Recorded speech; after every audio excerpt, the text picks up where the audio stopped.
सुप्रभात, नमस्कार, स्वागत है आप सभी का बुलेटिन में और आपके साथ मैं हूं प्रीति बिष्ट। तो आइए हेडलाइंस के बाद अब खबरों को विस्तार से जानेंगे। लखनऊ से खबर है जहां 11 पुलिसकर्मियों को जबरदस्ती यानी कि उनकी मर्जी के खिलाफ रिटायर कर दिया गया है और 50 साल की उम्र ये पार कर चुके थे। जैसा पहले कहा गया था कि वो लोग जो 50 साल की उम्र पार कर चुके हैं, जिनका रिकॉर्ड अच्छा नहीं है, जिनकी कार्य दक्षता अच्छी नहीं है, तो उनकी स्क्रीनिंग के बाद उनको रिटायर किया जाएगा। तो जिन लोगों को रिटायर किया गया है उनमें 3 दरोगा हैं, 7 सिपाही हैं और एक चतुर्थ श्रेणी कर्मचारी है। ऋषभ हमारे सहयोगी हमारे साथ जुड़े हैं लखनऊ से, तो वो जानकारी देंगे। तो ऋषभ मणि, अब सारी आगे जारी है दक्षता और ये कदम भी उठ गए हैं अब। जी प्रीति, देखिए उत्तर प्रदेश सरकार ने पहले ही साफ कर दिया था किसी भी विभाग में ऐसा कर्मचारी जो 50 की उम्र पार कर चुका है और मेडिकली अगर वो अनफिट है, भ्रष्टाचार की अगर उसकी शिकायत मिल रही है और उसकी फिजिकल कंडीशंस ऐसी हैं या उसका अभी तक का जो ACR है, जो उसकी कॉन्फिडेंशियल रिपोर्ट है, उसमें अगर उसको भ्रष्टाचार का दोषी पाया जाता है तो स्क्रीनिंग करने के बाद उसको सेवा से हटा दिया जाएगा। तो लखनऊ पुलिस ने भी, कमिश्नरेट ने भी स्क्रीनिंग की थी यहाँ पर कई पुलिसकर्मियों की, जिसके बाद 3 सब इंस्पेक्टर, 7 सिपाही और एक क्लास 4 एम्प्लॉय को अनिवार्य सेवानिवृत्ति दे दी गई, उनको कंपलसरी रिटायरमेंट दे दिया गया है। एक मैसेज देने की कोशिश की गई है कि कोई भी कर्मचारी यहाँ पर भ्रष्टाचार में ताकि लिप्त ना हो, उसकी जो भी फिजिकल कंडीशंस हैं उसमें उसको बेस्ट यहाँ पर परफॉर्म करना होगा। जी बिल्कुल, अब ये मान के ना बैठे कि भाई सरकारी नौकरी है तो कुछ नहीं हो सकता, काम करना ही होगा, ये मैसेज देने की कोशिश है। बहुत बहुत शुक्रिया ऋषभ आपका जानकारी के लिए।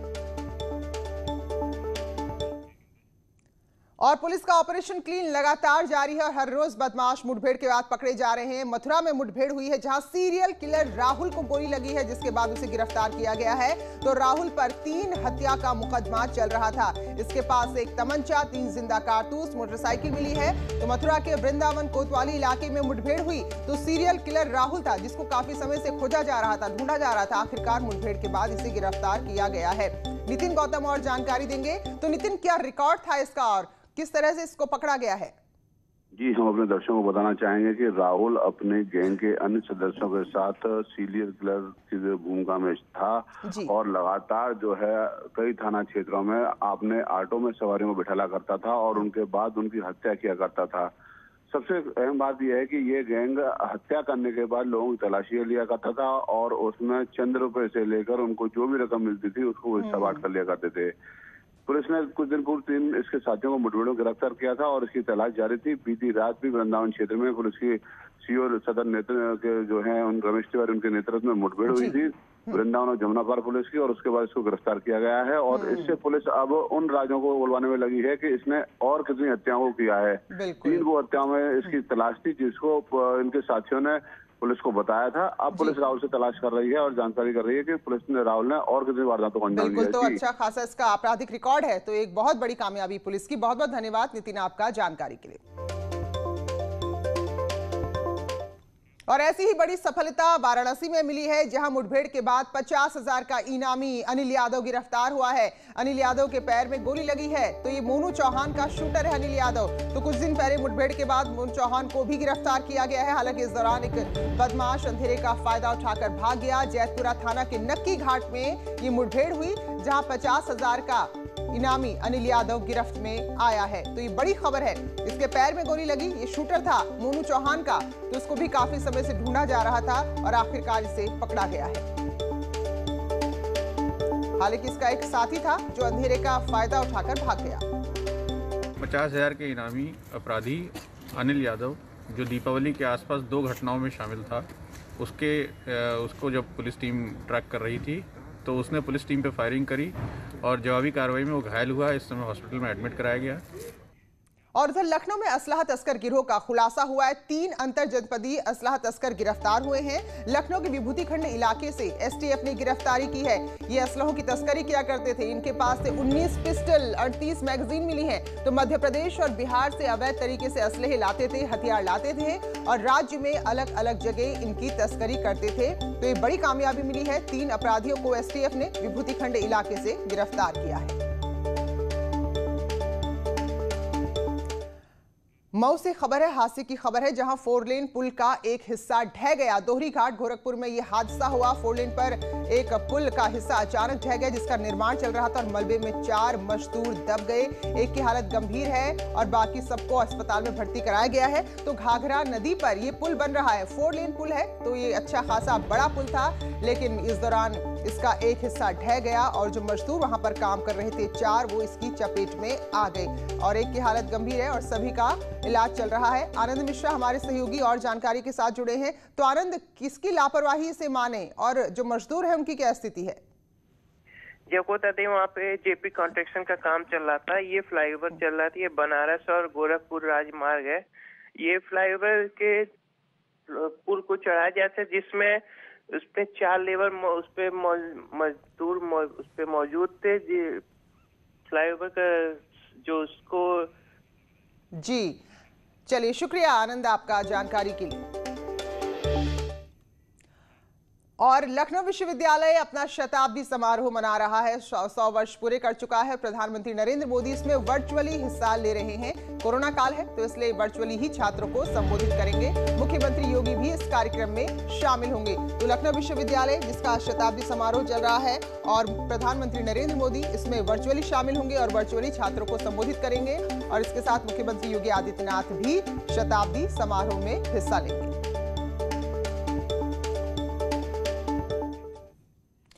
और कोरोना काल है और हर रोज कोई ना कोई दुखद खबर आ रही है। इस बीच खबर है, कांग्रेस के नेता अहमद पटेल का निधन हो गया है। अहमद पटेल के पुत्र ने ये जानकारी दी है और सुबह 3:30 बजे उन्होंने अंतिम सांस ली। तो 71 वर्ष की उम्र में उनका निधन हुआ है। 1 महीने पहले कोरोना पॉजिटिव निकले थे। तो अगर अहमद पटेल की हम बात करें तो कांग्रेस की जो भी रणनीतिकार थे बड़े, उनमें से एक माने जाते थे। सोनिया गांधी के सलाहकार माने जाते थे और कई महत्वपूर्ण और बड़े फैसलों में इनकी भूमिका अहम रही है। तो कांग्रेस के लिए भी एक बहुत बड़ा ये झटका है या बहुत बड़ी क्षति है, हानि है। तो अहमद पटेल जो कि 1 महीने पहले कोरोना से संक्रमित हुए थे, सुबह 3:30 बजे उन्होंने अंतिम सांस ली। उनके पुत्र ने ही ये जानकारी दी है।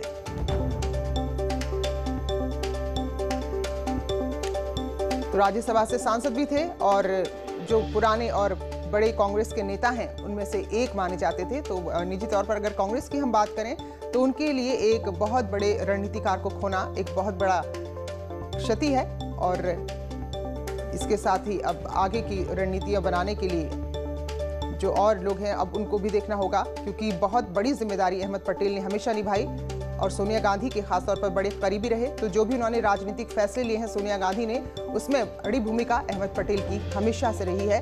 तो कोरोना संक्रमित थे, मेदांता अस्पताल में लगभग 1 महीने से इलाज चल रहा था और आज सुबह अंतिम सांस ली।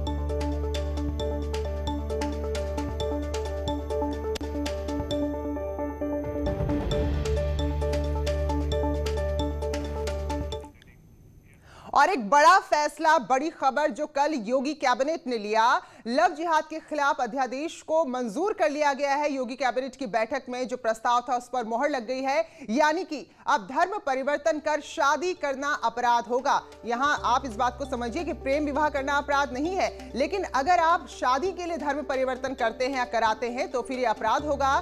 धर्म छिपाकर शादी पर कड़ी सजा का प्रावधान है। सामूहिक धर्म परिवर्तन पर 10 साल तक की सजा है, यानी कि आप बहुत सारे लोगों का एक साथ धर्म परिवर्तन कराते हैं तो फिर 10 साल की सजा भुगतनी होगी। और अगर 2 अलग अलग धर्म के लोग शादी करने जा रहे हैं तो उससे 2 महीना पहले अपने जिले के जिलाधिकारी को ये जानकारी देनी होगी। तो जिस अध्यादेश को मंजूर किया गया है उसके ये प्रावधान है और जल्द ही ये कानून बन जाएगा। तो ये बड़ी खबर, एक बड़ा फैसला जो कल योगी कैबिनेट में लिया गया है, जिस पर कल मोहर लगी है। तो चलिए आपको समझाते हैं कि आखिर इस अध्यादेश के आगे कानून बनने के बाद क्या क्या प्रावधान होंगे। तो उत्तर प्रदेश में लव जिहाद पर अब कानूनी रोक होगी, सिर्फ शादी के लिए, यानी कि केवल किसी से शादी करनी है और वो गैर धर्म का है, इसलिए अगर कोई धर्म परिवर्तन करता है तो उसे गैर कानूनी माना जाएगा। और उससे बड़ी बात कि कोई अगर अपनी धार्मिक पहचान छिपाकर, यानी कि वो किसी भी धर्म से है लेकिन अपना धर्म छिपाकर किसी से शादी करता है तो भी उसे सजा मिलेगी। और लव जिहाद पर कैद है और जुर्माने का प्रावधान है। अगर 2 अलग अलग धर्म के लोग शादी करते हैं और किसी ने अपना धर्म नहीं छिपाया है, कोई किसी पर धर्म परिवर्तन का दबाव नहीं डाल रहा है, तो 2 महीने पहले जिले के डीएम से अनुमति लेनी होगी।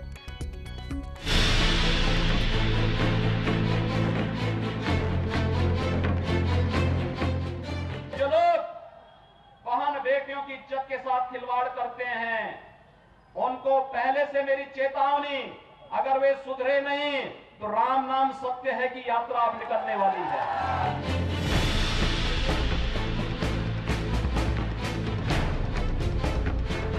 शादी ब्याह के लिए धर्म परिवर्तन आवश्यक नहीं।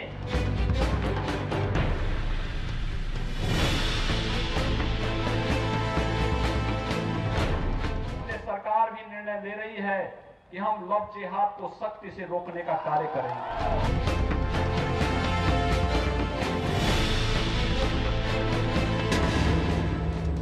सीएम योगी ने जो कहा वो किया।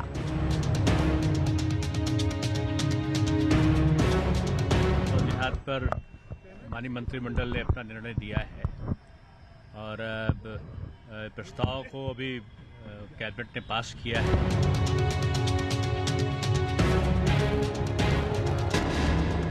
लव जिहादियों की अब खैर नहीं। मोहब्बत की आड़ में मजहब का खेल खेलने वाले अब नहीं बचेंगे। जो भी इस प्रकार की घटनाएं पहले हुई हैं या आगे कभी किसी ने सोचा होगा, अब उस पर पूर्ण विराम लग सकेगा। शादी के लिए धर्म बदलने वाले जिहादी जेल जाएंगे। किसी को कूटरचित तरीके से जबरदस्ती बहलाकर गलत ढंग से गलत बयानी करके और धोखे में रख के और धर्म परिवर्तन के लिए प्रेरित करना, ये अपराध की श्रेणी में आता है। और ये अपराध जो भी करेगा उसे जेल होगी, उसे जुर्माना देना होगा।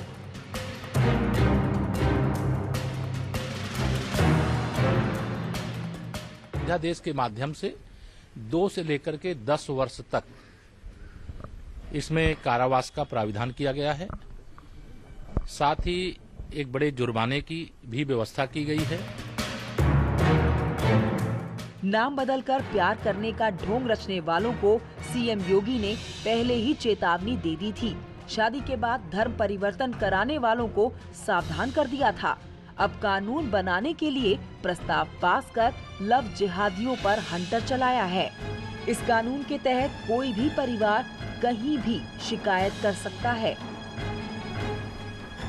इस मामले में जो भी पीड़ित पक्ष है, उस पीड़ित पक्ष के परिजन कहीं पर भी जो दोषी है उसके खिलाफ अपना मुकदमा दर्ज करा सकेंगे। यही नहीं, अगर कोई सामूहिक धर्म परिवर्तन कराने की कोशिश करेगा तो उसे भी कठोर दंड मिलेगा।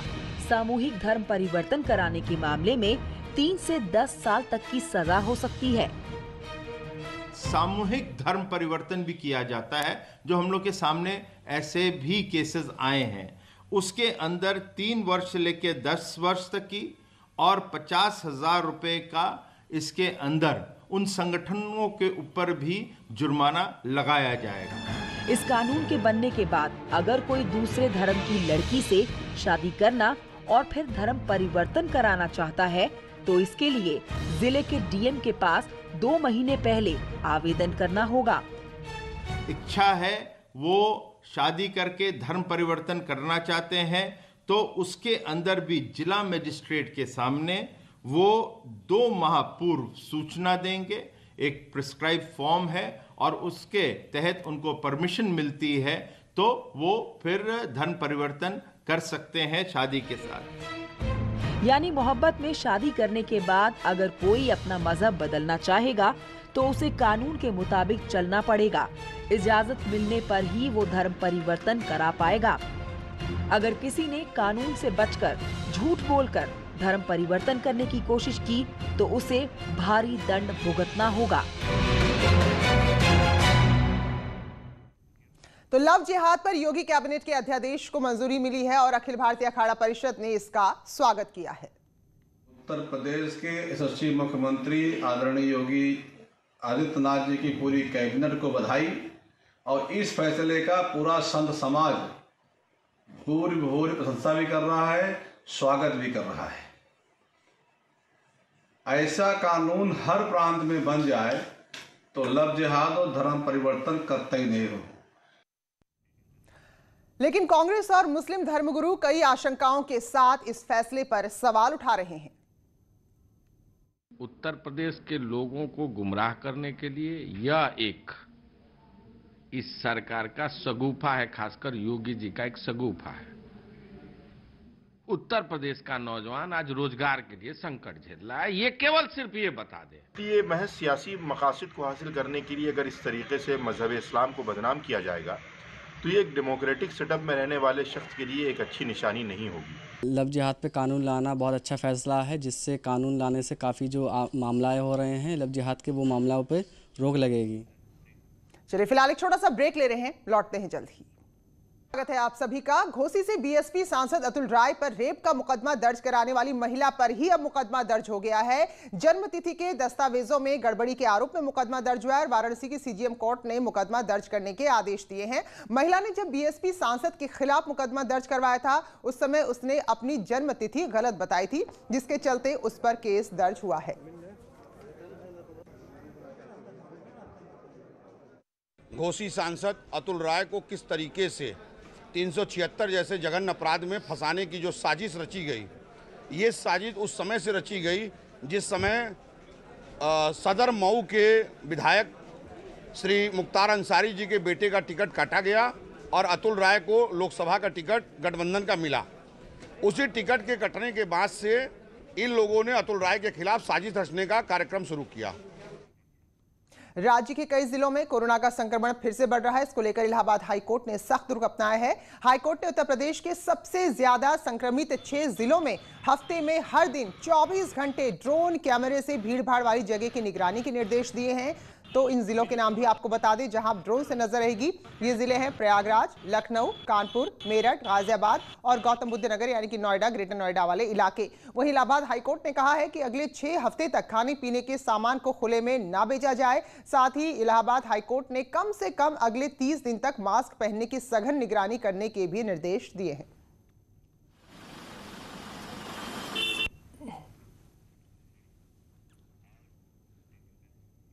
तो फिलहाल इस बुलेटिन में इतना ही। छोटे से ब्रेक के बाद खबरें देखिए उत्तराखंड की।